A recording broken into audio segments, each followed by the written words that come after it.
هو الحبيب الذي ترجى شفاعته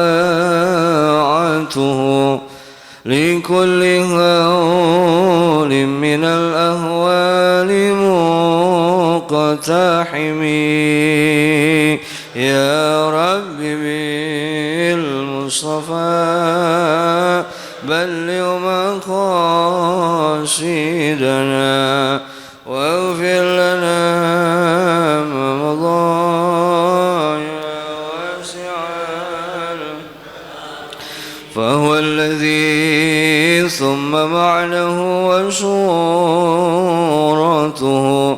ثم اصطفاه حنيئا بارئ النسم يا رب بالمصطفى بلغ مقاصدنا. Assalamualaikum warahmatullahi wabarakatuh.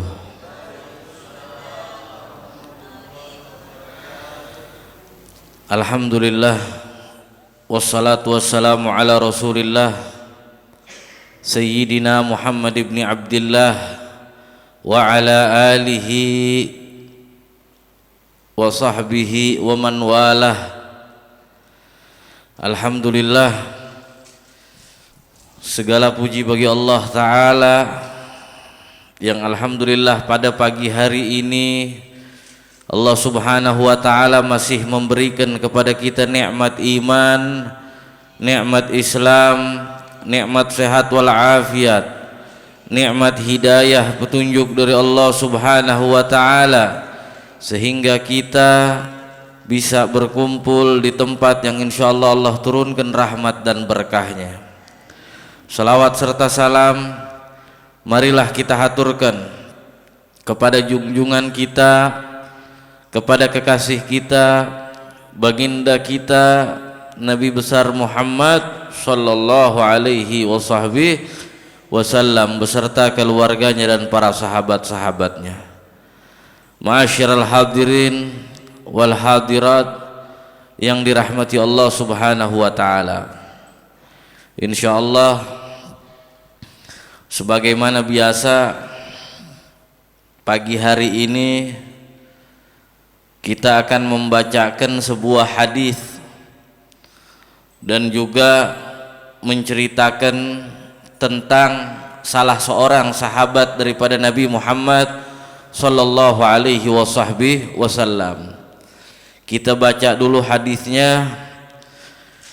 Hadis an Nabi Hurairah radhiyallahu taala anhu qala Rasulullah sallallahu alaihi wasallam kullu sulamai minan nasi alaihi sadaqah kulla yawmin tatlu'u fihi syams ta'dilu bainal itsnaini sadaqah wa tu'inu ar-rajula fi dabbatihi fatahmilahu 'alaiha aw tarfa'u 'alaiha mata'ahu sadaqah wa kullu khatwatin tamshiha ila shalah sadaqah wa tumitul adza 'anit tariq sadaqah. Rawahul Bukhari wa Muslim.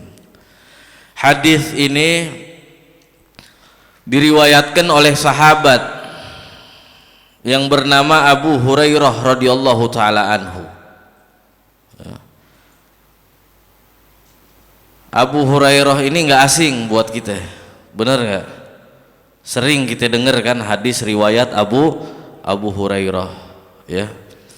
Abu Hurairah ini beliau nama aslinya, ya. Nama sebelum Islamnya, nama asli Abu Hurairah itu julukan. Kalau orang Betawi bilang apa? Poyokan, ngerti ya? Nama aslinya ada dua. Nama sebelum Islam itu beliau Abdu Syams. Nama sebelum Islam Abdu Syams, artinya hamba matahari, ya, hambanya matahari. Kalau sekarang kan Abdullah, Abdurrahman, Abdurrahim, ya, Asmaul Husna tuh yang menyatakan hamba Allah. Kalau dulu banyak orang yang namanya Abdu Syams, yaitu hamba matahari, budaknya matahari. Itu nama beliau sebelum Islam. Adapun nama setelah Islam, beliau bernama Abdurrahman. Ya, jadi nama sebelum Islam Abdus Syams, hambanya matahari.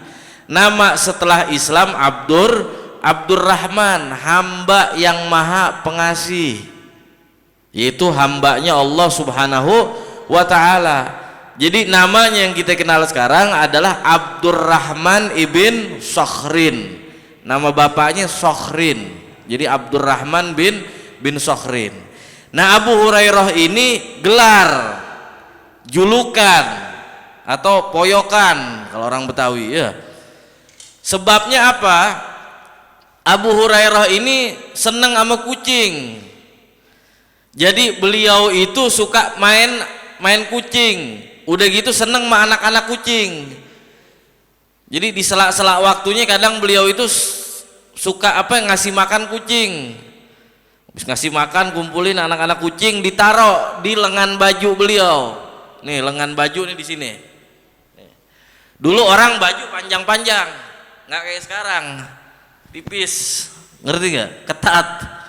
Kok dulu laki jubahnya itu panjang-panjang, bisa segini nih, ngerti nggak? Jubahnya orang dulu. Nah, Abu Hurairah ini biasa kalau dia habis ngasih makan tuh anak-anak kucing, ini anak-anak kucing ditaruh di lengan ininya, bajunya tuh dibawa di jalan deh tuh. Satu waktu ketemu dengan Rasul Shallallahu Alaihi Wasallam. Kemudian ditanya oleh Rasulullah SAW, ya Abdurrahman, apa itu di lengan baju tuh apa? Ya Rasulullah, ini anak-anak kucing ya Rasulullah. Kemudian dari situ Rasulullah Shallallahu Alaihi Wasallam memberikan julukan kepada Abu Hurairah yang kita kenal sekarang, yaitu Abu Hurairah atau Abahirrah. Ya, artinya apa? Bapaknya kucing. Itu julukannya Abu Hurairah radhiyallahu taala anhu. Nah, beliau Abu Hurairah radhiyallahu taala anhu ini termasuk telat masuk Islamnya. Jadi beliau ini walaupun banyak meriwayatkan hadis dari Nabi Shallallahu Alaihi Wasallam, itu beliau masuk Islam termasuk telat.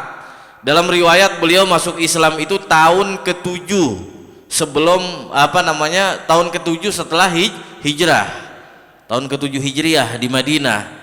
Berarti kan cuma 3 tahun doang ngalamin Rasul Shallallahu Alaihi Wasallam dibanding sahabat-sahabat Nabi yang lain kan lama dengan Nabi SAW. Abu Hurairah ini kumpul dengan Nabi cuma 3 tahun. Karena beliau ini masuk Islam di tahun ke-7 Hijriah. Beliau asli mana? Beliau adalah asli Yaman, dari klan yang bernama Ad-Daus, dari kampung yang bernama Daus namanya. Ya. Jadi Abu Hurairah Ad-Dausi. Beliau itu kampungnya namanya Ad-Dausi. Kalau sekarang nih Al-Batawi gitu ya. Al-Bantani atau apa lagi ya kan? Al-Jawi. Nah, itu nama-nama tempat tuh. Ya kan, Abu Hurairah tinggalnya di Daus di Yaman. Nah, Daus ini satu daerah gitu, Daus. Di Yaman ini banyak orang-orang yang ingkar terhadap Rasul Shallallahu Alaihi Wasallam. Dulu Nabi mengutus sahabat beliau orang sana yang bernama Tufail bin Amr ad-Daus.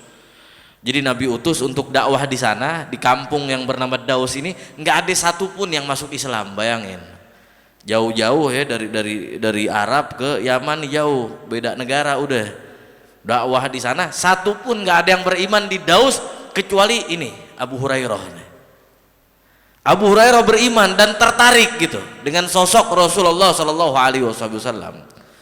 Kemudian satu waktu rasanya nih kuat, dia nih pengen ketemu dengan Rasulullah Shallallahu Alaihi Wasallam. Setelah diceritakan oleh Tufail bin Amr ad-Daus ini tadi, yang diutus oleh Nabi ke kampung Daus. Akhirnya satu waktu rasa itu makin kuat, Abu Hurairah putuskan udah deh kita berangkat aja ke Madinah deh. Saya berangkat ke Madinah dengan perbekalan seadanya. Nggak banyak bawa bekal, nggak kayak kita sekarang kalau mau wisata aja segala macam dibawa. Abu Hurairah ini nggak banyak bawa bekal, udah bawa badan bekal seperlunya, udah dia jalan dari Daus ini tadi menuju ke Madinah, itu jaraknya jauh iya kan, bisa 1000 kilometer lebih, iya kan, di jalan ke situ. Kemudian singkat cerita sampai beliau di Madinah, Nabi nggak ada waktu itu. Nabi itu sedang bersama para sahabat-sahabatnya sedang di peperangan Khaybar. Ya, beliau itu sedang ada di peperangan Khaybar. Jadi sampai di Madinah nggak ketemu Nabi, ketemu dengan para sahabat-sahabat yang lain yang memang dia nggak ikut perang Khaybar. Akhirnya sampai malam itu dia sembahyang Isya bersama sahabat-sahabat yang lain, kemudian dia nginep di masjid itu tadi, di Masjid Nabawi, kemudian sembahyang subuh, selesai waktu subuh tiba-tiba rame di luar nih, rame, ternyata apa, rombongan Rasulullah Shallallahu Alaihi Wasallam datang dari peperangan Khaybar. Ketemulah, ya kan, Nabi SAW datang ke masjid, ketemulah dengan Abu Hurairah radhiyallahu taala anhu, ditanya sama Nabi, ini kayaknya orang baru nih, ngerti nggak? Bukan orang sini gitu, bukan orang Madinah nih, dia ada orang baru nih, ditanya sama Nabi. Dia bilang, engkau siapa? Ya, diceritakan namanya apa semua.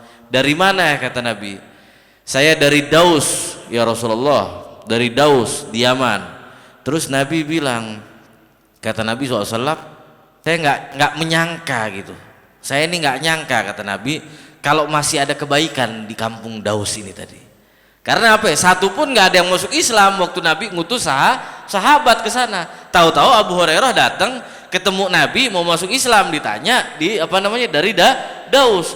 Nabi bilang, saya nggak nyangka ternyata masih ada kebaikan di kampung yang namanya Daus ini tadi, ngerti ya? Akhirnya masuk Islam lah Abu Hurairah radhiyallahu taala anhu. Dan setelah itu apa namanya, beliau di Madinah, karena beliau kan ninggalin hartanya, ninggalin kampung halamannya di Madinah, nggak punya siapa-siapa, beliau nggak ada kenalan wala apa. Akhirnya apa, tinggal di emperan masjid dengan beberapa sahabat-sahabat yang lain yang fakir dan miskin nih, yang fakir sih lebih tepatnya gitu. Fakir ini kan di bawahnya miskin, ngerti nggak? Yang fakir di emperan masjid yang kita kenal dengan Ahlus Sufah sekarang ini. Namanya Ahlus Sufah. Nah, Abu Hurairah tinggal di situ tuh, dan juga diangkat menjadi ketua oleh Nabi SAW, ketua Ahlus Sufah. Ahlus Sufah ini beberapa sahabat gitu, lumayan banyak, ada puluhan gitu, yang nggak punya rumah, nggak punya kerjaan, fakir deh. Dia tinggalnya di emperan masjid. Makannya gimana? Makannya kalau Nabi makan, mereka makan. Kalau Nabi nggak makan, ya udah lapar bareng deh sama Nabi. Ngerti nggak? Itu Ahlus Sufah. Nah, Abu Hurairah tinggal di situ, di Ahlus Sufah. Jadi hari-harinya itu lebih banyak lapar Abu Hurairah. Lebih banyak lah lapar tinggal di Ahlus Sufah. Karena apa? Ini rakyatnya banyak di Sufah ini tadi. Sementara rumah nggak punya, kerjaan nggak punya. Bukan nggak mau kerja, bukan, memang nggak ada kerjaan, ngerti ya? Memang sulit untuk kerja waktu itu. Ya udah, makannya ya dari Nabi SAW. Kadang ada para sahabat-sahabat yang lain ngirim makanan ke situ, tapi lebih banyak laparnya.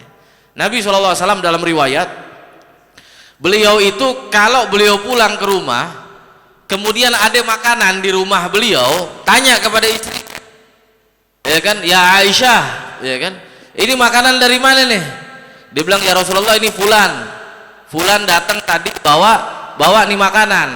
Kemudian Rasulullah tanya lagi, ya Aisyah, ini hadiah atau sedekah? Karena Nabi nggak boleh makan sedekah. Nabi dan keluarga Nabi nggak boleh makan sedekah. Ya, kalau hadiah boleh, kalau sedekah nggak boleh. Nabi nanya, ini sedekah apa hadiah? Kalau Sayyidah Aisyah jawab, sedekah wahai Rasulullah, dari fulan. Nabi langsung perintahkan sahabat yang lain kirim ke Ahlu Sufah, semuanya itu biar dimakan sama Ahlu Sufah. Kalau dibilang hadiah ya Rasulullah, ini diparok, separoh buat makan beliau dan keluarganya, separoh lagi dikirim ke Ahlu Sufah. Jadi Masya Allah nih keadaannya Ahlu Sufah nih, banyakan lapar daripada kenyang. Sering Abu Hurairah ngalamin begitu, sering. Nah, satu waktu Abu Hurairah ini cerita. Ini cerita Abu Hurairah dalam riwayat. Dia bilang satu waktu saya nih, ya kan, dalam keadaan lapar beserta ahlu sufah. Khususnya saya nih. Saya nih 3 hari udah nggak makan. Jadi udah ngiket 3 batu di perutnya. Jadi zaman itu tuh kalau lapar sehari 1 batu diganjel. Ganjelnya pakai batu diikat, ya kan, biar nggak bongkok gitu. Karena apa? Kulit tuh nempel gitu, ngerti nggak, sama lambung, ya kan. Nah kata Abu Hurairah 3 hari udah 3 batu nih ganjel di perut, udah lapar, sangat lapar kata Abu Hurairah.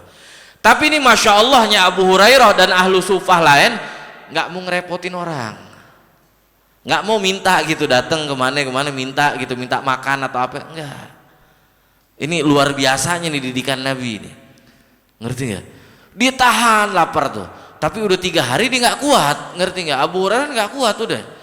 Akhirnya kata Abu Hurairah mau minta nggak enak, iya kan, mau minta sama sahabat yang lain mah malu Abu Hurairah. Akhirnya akal-akalan kata Abu Hurairah. Akal-akalannya gimana? Kata Abu Hurairah, sengaja habis sembahyang nih saya duduk di satu jalan gitu ya, yang biasa para sahabat lewat di situ. Ngerti gak? Ada satu jalan yang memang itu jalan inilah gitu, kayak gang nih, gang utama lah gitu. Intinya banyak lalu lalang di situ sahabat-sahabat nih. Berharap ketemu sahabat-sahabat yang memang apa namanya ada kemampuan gitu, biar diajak makan di rumahnya.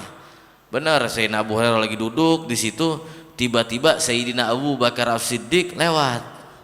Sayyidina Abu Bakar As-Siddiq lewat. Nah, ini Abu Bakar As-Siddiq nih, pasti banyak makanan nih di rumahnya nih, ada makanan nih kata Abu Hurairah nih. Samperin sama Abu Hurairah, tanya kabar, kalau kita bilang basa-basi dulu, ngerti nggak? Dia bilang, ya Abu Bakar, kayak kabar, gimana kabarmu? Baik, apa baik wahai Abahir. Abu Hurairah bilang, habis itu saya tanya kepada Abu Bakar, tanya apa? Bukan tanya makan, bukan tanya wahai Abu Bakar ada makanan nggak di rumahmu atau apa, enggak, kata Abu Hurairah, nggak berani, mau nanya begitu nggak berani. Tanya apa? Tanya masalah apa namanya ayat Quran. Jadi makna ayat Quran yang kata Abu Hurairah, saya udah paham sebenarnya itu ayat maknanya apa, cuman buat speak aja kalau bahasa kita aja, buat ada obrolan aja sama Sayyidina Abu Bakar. Lewat Sayyidina Abu Bakar habis tanya kabar apa, Sayyidina Abu Hurairah tanya, wahai Abu Bakar, engkau tahu nggak makna ini ayat apa, ya kan? Akhirnya Sayyidina Abu Bakar jelasin sambil jalan tuh, rupanya Sayyidina Abu Bakar lagi buru-buru, sambil jalan diikutin sama Abu Hurairah, dijelasin sama Sayyidina Abu Bakar, dengerin sama Abu Hurairah sampai apa namanya depan rumahnya. Sayyidina Abu Bakar bilang, udah dulu ya, ana buru-buru, ana mau masuk ya, akhirnya nanti insya Allah kita ketemu lagi, kata Sayyidina Abu Bakar. Masuk Sayyidina Abu Bakar, ya Allah, ngelus dada Abu Hurairah, nggak ditawarin makan nih, ya kan, nggak disuruh masuk sama Sayyidina Abu Bakar, nggak ditawarin makan. Balik lagi ke jalan tadi, dia duduk lagi di situ, habis duduk lewat Sayyidina Umar. Sayyidina Umar lewat, nah alhamdulillah ya kan, samperin Sayyidina Umar, tanya lagi, tanya kabar basa-basi apa, habis itu tanya lagi ayat maknanya apa semua, sampai kemudian Sayyidina Umar stop, dia bilang, ya Abahir udah dulu ya, aneh buru-buru mau jalan, mau terus. Ya Allah, gagal lagi nih Abu Hurairah. Balik lagi dia ke jalan tadi, nggak lama beliau duduk, tiba-tiba ada yang manggil, ya Abahir, dipanggil. Kaget Abu Hurairah, kenal nih suara nih, tengok Rasul Shallallahu Alaihi Wasallam, ya kan, suara ini nggak asing gitu, kenal banget Abu Hurairah. Nengok Rasulullah SAW, ya Rasulullah, ahlan, apa gimana kabar? Udah, kata Nabi SAW, jangan banyak ini, aneh tahu ente lagi lapar, kata Nabi SAW. Nabi ini ya kan, aneh tahu ente lagi lapar, kata Rasulullah SAW. Ayo ikut aneh. Kata Abu Hurairah, luar biasa, emang paling peduli udah Nabi, kata aneh. Iya kan, tahu Nabi kalau aneh lagi lapar, aneh nggak ngomong sama siapapun, kata Abu Hurairah. Tahu, diajak sama Nabi SAW ke rumah. Sampai di rumah, beliau tanya kepada istrinya, wahai Aisyah, ada makanan nggak nih? Iya kan, ada makanan nggak? Kata Aisyah, ya Rasulullah, kita nggak punya makanan, kita cuma punya semangkok susu. Jadi susu satu mangkok, kata Siti Aisyah. Ya udah, bawa kemari. Sayyidina Abu Hurairah diem bengong ngelihat satu mangkok. Kata Sayyidina Abu Hurairah, ini buat Nabi sama istrinya aja nggak cukup, ya kan? Terus mau diparok mana gitu? Ini gimana nih? Ngerti nggak enak Abu Hurairah, ya kan? Mikir Abu Hurairah, bengong aja ngelihat. Terus dia mikir lagi. Terus kalau dikasih aneh semua, aneh juga nggak bakal kenyang, mas mangkok susu. Ini lapar udah dahsyat nih, udah 3 hari semangkok susu, ya Allah, ya kan? Kayak digelitikin doang, kalau bahasa kita lambung nih kayak digelitikin doang. Ini nggak bakal cukup nih. Udah, Nabi taruh semangkok susu itu tadi di hadapan Abu Hurairah. Kemudian dipikir langsung disuruh minum kali Abu Hurairah nih. Kemudian Nabi bilang, ya Bahir, nanti panggil ahlu sufah. Orang di masjid tuh ahlu sufah tuh, panggil semua kemari. Suruh ini minum bareng. Abu Hurairah dalam hati, ya Allah, buat satu aja kagak cukup, kata Abu Hurairah, ya kan? Ini mau dibagi sama ahlu sufah nih bukan 1-2 orang, iya kan? Puluhan orang.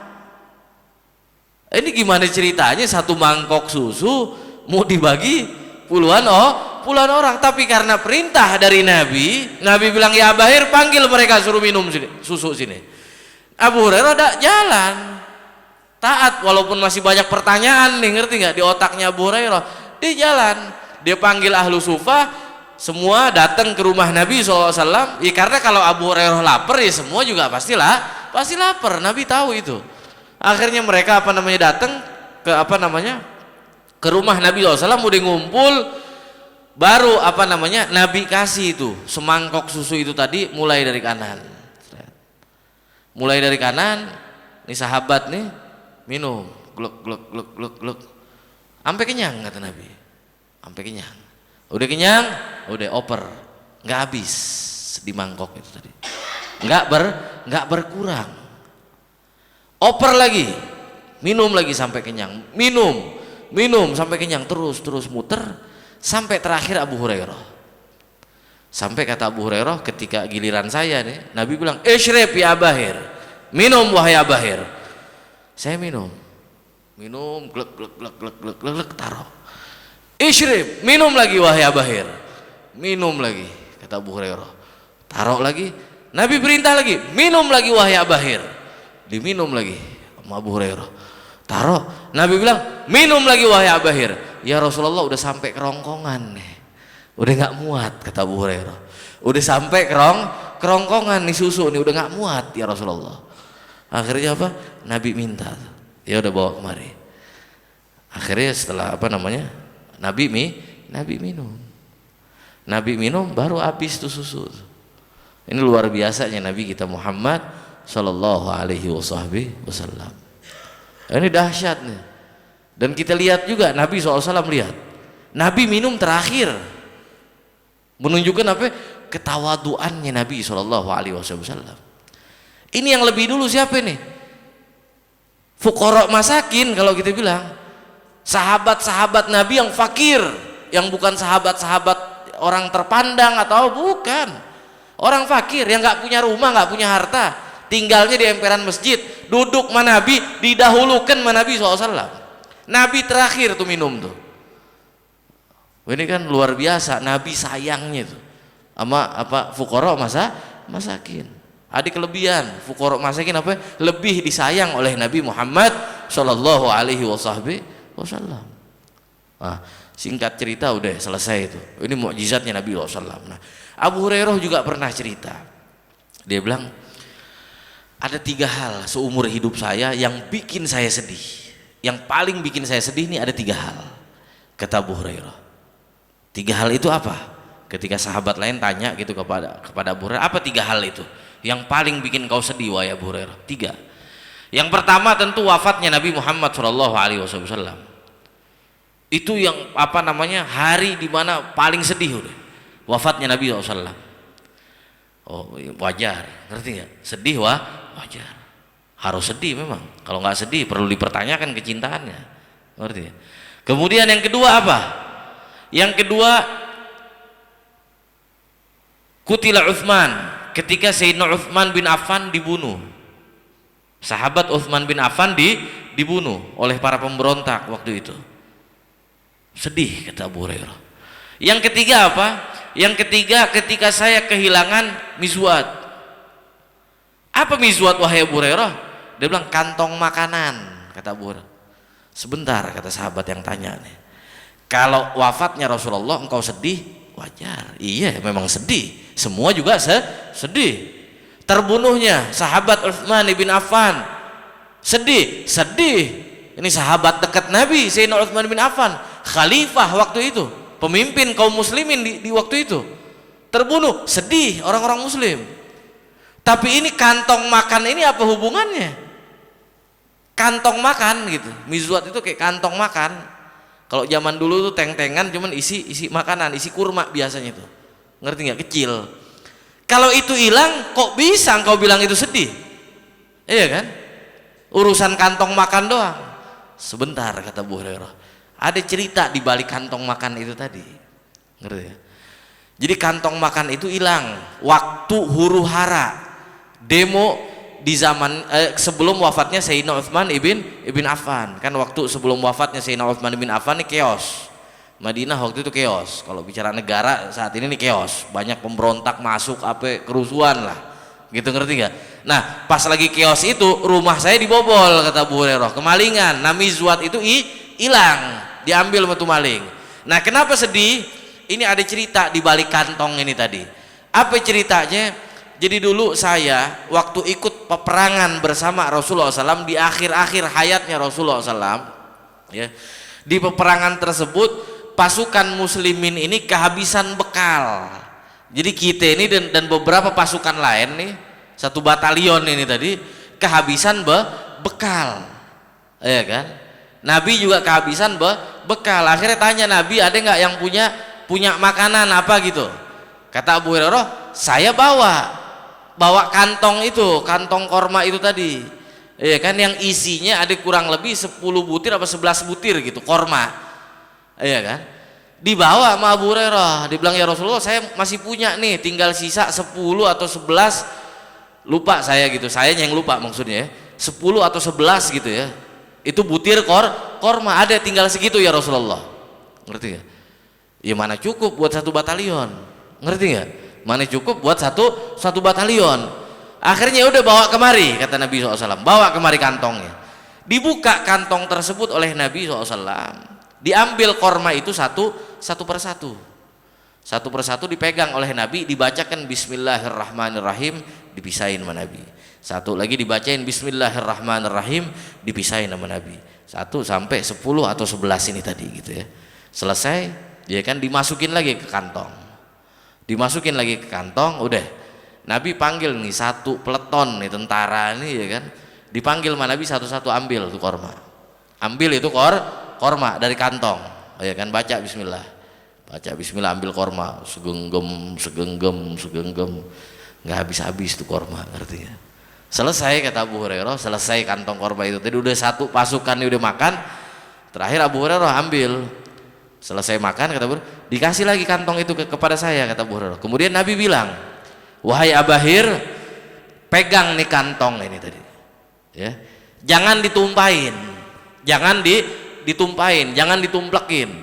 Kalau engkau butuh korma, ambil aja dari situ, itu nggak bakal habis selama engkau nggak tumpahin itu kantong korma. Udah saya pegang tuh korma, semenjak itu saya nggak pernah kelaparan lagi, kata Abu Hurairah. Ya kan, semenjak itu nggak pernah kelaparan lagi. Orang mau apa tinggal ambil, ngerti gak? Mau apa tinggal korma, tinggal ambil. Itu sampai wafatnya Rasulullah SAW, sampai zamannya Sayyidina Abu Bakar 2 tahun menjabat khalifah, masih ada itu. Kalau ada apa-apa masih ngambil. Zamannya Sayyidina Umar ibn Khattab 10 tahun jadi khalifah, masih ada. Sampai terakhir zamannya Sayyidina Utsman ibn Affan terjadi huru-hara, hilang tuh kantong, ngerti gak?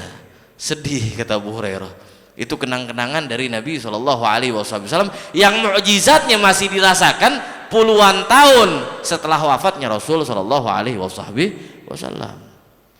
Jadi dahsyat nih Abu Hurairah, dan banyak lagi cerita Abu Hurairah ini tadi.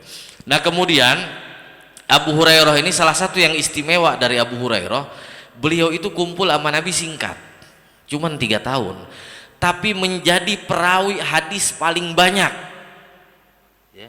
ngeriwayatkan hadis paling banyak. Sahabat-sahabat yang lain nggak sebanyak Abu Hurairah. Abu Hurairah berapa ngeriwayatkan hadis? 5.000 lebih hadis. Ya, nggak banyak sahabat ngeriwayatkan hadis dari Nabi ini, nggak banyak. Yang di atas 1.000 aja cuman 7 yang ngeriwayatkan hadis. Di atas 1.000 hadis cuman 7. Abu Hurairah 5.000 sendiri. Ya, jadi nggak banyak. 7 ini siapa aja? Wal mukthiruna bahrahum wa anasun aisyatun wa jabirun muqaddasu sahibud dausi wa kadzabnu umara rabbikina bil mukthirina dharara wa zada ba'duhum aba sa'idin. Yang pertama Ibnu Abbas, ya, yang lebih dari 1.000 hadis. Kemudian Sayyidatuna Aisyah, istri Nabi SAW. Kemudian yang ketiga Jabir bin Abdullah, sahabat Jabir bin Abdullah. Kemudian Sahibud Daus ini Abu Hurairah radhiyallahu taala anhu. Kemudian Ibnu Umar radhiyallahu taala anhu. Kemudian Abu Sa'id Al-Khudri, ya kan? Abu Sa'id Al-Khudri.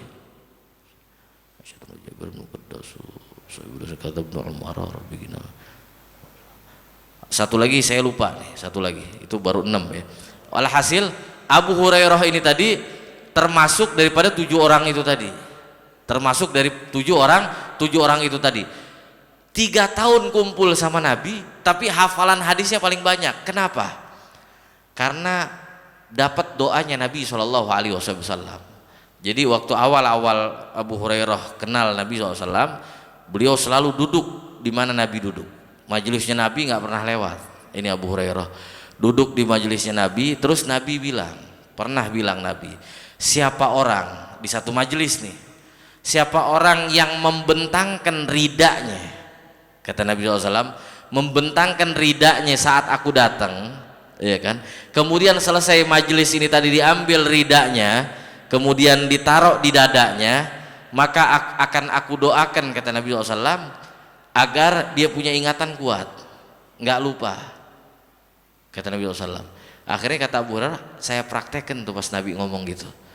Jadi begitu Nabi datang digelar rida itu tadi, selesai Nabi ngaji apa semua sama Nabi, ambil rida ditaruh, diusap di dadanya.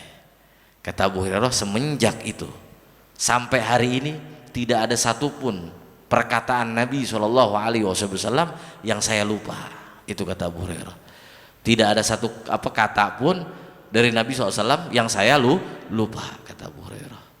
Nah ini luar biasa sahabat Abu Hurairah, kedekatannya sama Nabi dan kumpulnya sama Nabi SAW. Beliau mendapati banyak mukjizat Nabi SAW yang beliau saksikan dengan mata kepala beliau sendiri, dan bahkan ya beliau tokohnya di situ saat mukjizat Nabi SAW itu terjadi. Ini luar biasa sahabat Abu Hurairah radhiyallahu taala anhu. Mudah-mudahan kita dapat manfaat daripada sahabat Abu Hurairah radhiyallahu taala anhu. Kemudian kita sedikit kita bahas hadisnya. Kalau Rasulullah SAW, hadis dari Abu Hurairah ini berkata Rasulullah SAW, kullu sulamai minan nasi alaihi sadaqah. Kata Nabi SAW,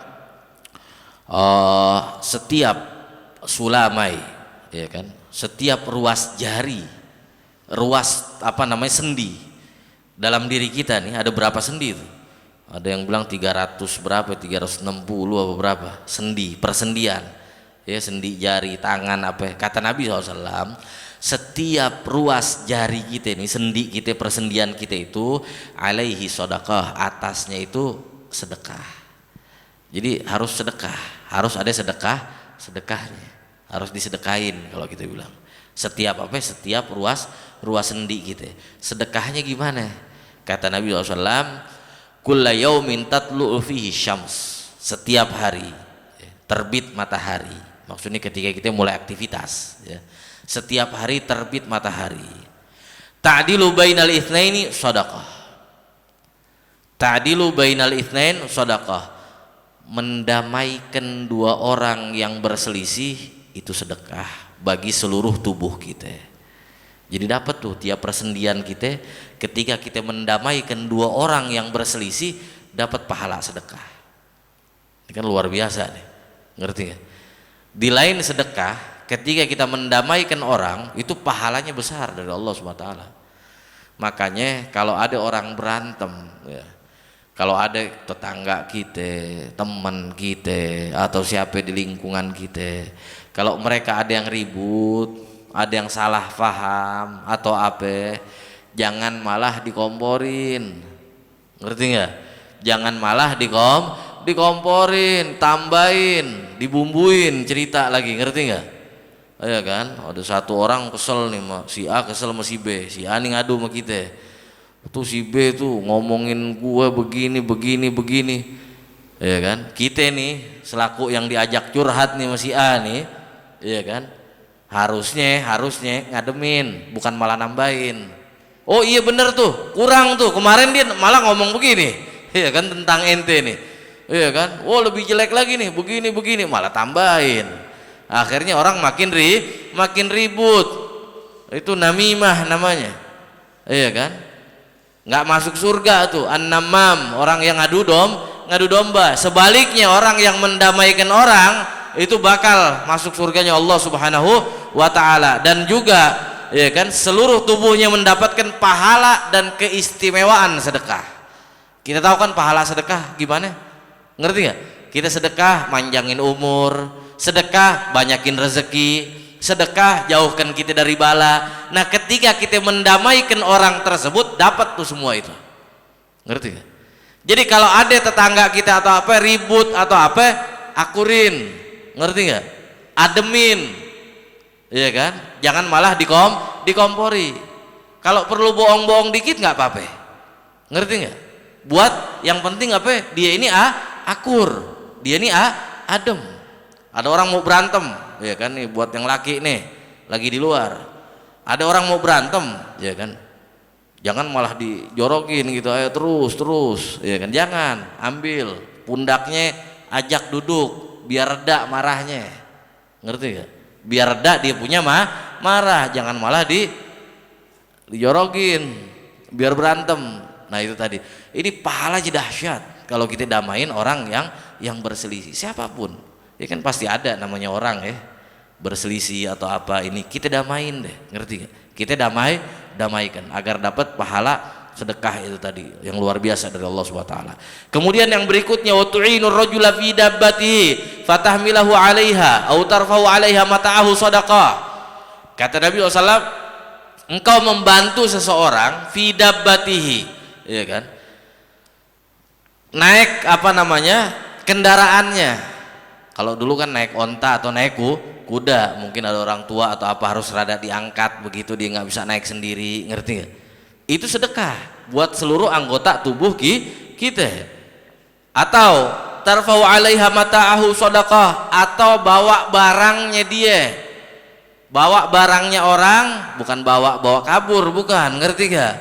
Bantuin orang ada mau pindahan, orang lagi repot atau apa, bawa barang berat atau apa, ya kan?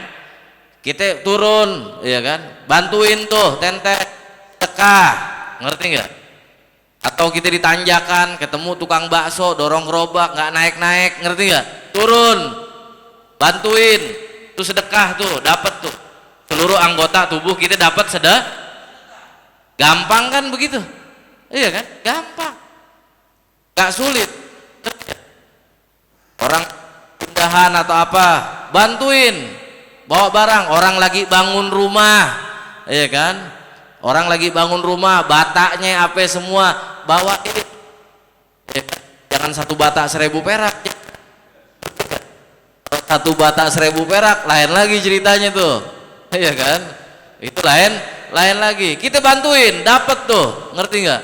Dari ujung rambut sampai ujung kaki, persendian kita semua dapat pahala sedekah. Jadi ini hari-hari kita bisa amalkan nih hari-hari, dapat pahala luar biasa dan keistimewaan sedekah.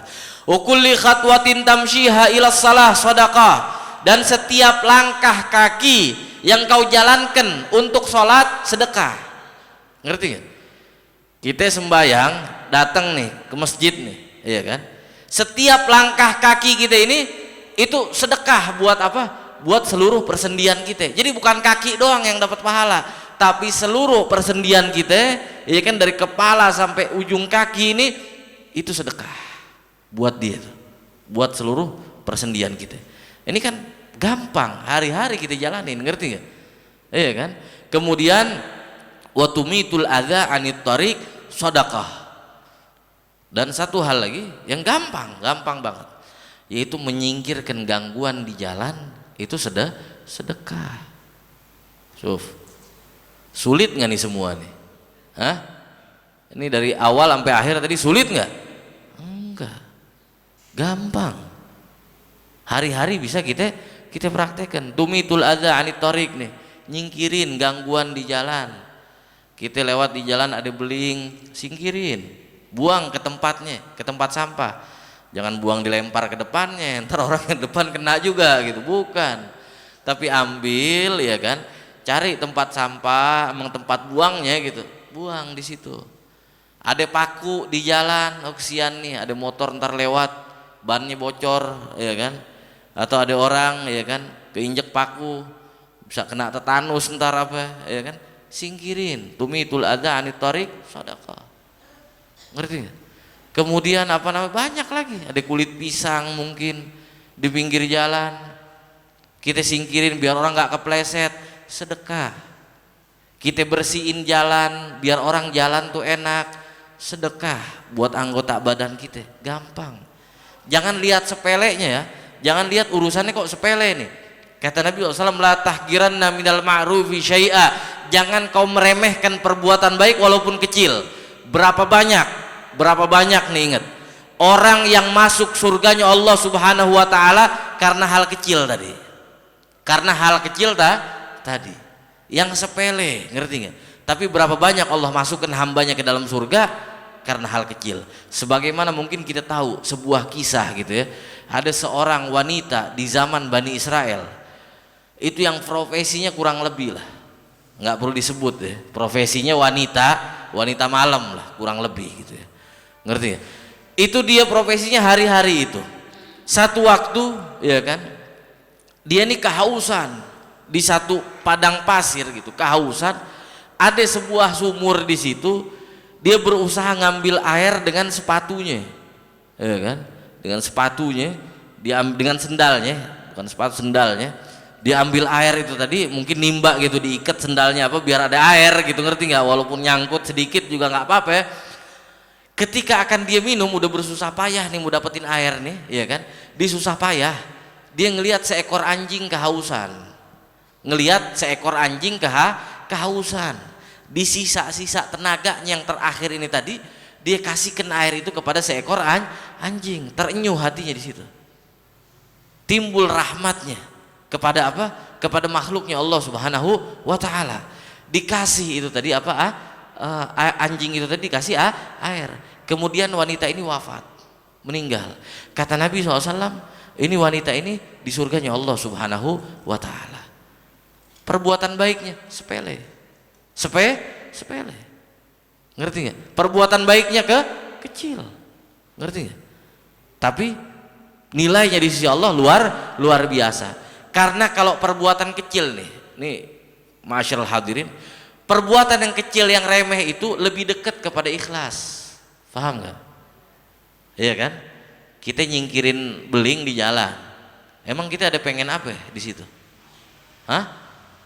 Murni kan karena memang kesian, takut ada orang nginjek beling, bukan karena pengen ini pengen itu. Bener nggak? Iya kan? Perbuatan yang kecil itu tadi itu lebih dekat kepada ikhlas. Makanya banyak orang-orang yang Allah SWT angkat derajatnya, Allah masukkan mereka ke dalam surga karena perbuatan-perbuatan yang di mata kita itu adalah perbuatan sepele. Jadi luar biasa nih yang Nabi ajarkan kepada kita, ya kan, perbuatan-perbuatan sepele dapat mengangkat derajat kita. Jadi insya Allah bisa kita praktekkan ya masyaallah hadirin. Jadi jangan sampai nih di majelis ini keluar masuk kuping kanan keluar kuping kanan lagi, mental maksudnya, ngerti nggak? Tapi dipakai, diamalkan sedikit demi sedikit, ya kan, biar ada hasilnya, biar ada manfaatnya yang kita rasakan. Hadis riwayat Bukhari wa Muslim ya. Mudah-mudahan Allah subhanahu wa ta'ala ampunkan dosa-dosa kita, Allah subhanahu wa ta'ala berikan keberkahan untuk kita semua, dan Allah subhanahu wa ta'ala mudahkan langkah kaki kita, seluruh anggota tubuh kita untuk dapat berbuat baik di jalan Allah subhanahu wa ta'ala. Dan insya Allah di yaumil qiyamah kita bisa dikumpulkan bersama Nabi kita Muhammad SAW, dan juga para sahabat-sahabat Nabi Muhammad SAW, dan juga kekasih-kekasih Nabi kita Muhammad SAW. Alhamdulillah Rabbil Alamin. Allahumma salli ala Sayyidina Muhammad wa ala Sayyidina Muhammad. Ilahi Rabbana anta maksudana wa ridhaka matlubana, a'tina mahabbatika wa ma'rifatak ya awwalal awwalin ya akhirul akhirin wa idza qutal matin. Wa sallallahu ala Sayyidina Muhammadin wa ala alihi wasallam. Walhamdulillahi Rabbil Alamin. Assalamualaikum warahmatullahi wabarakatuh.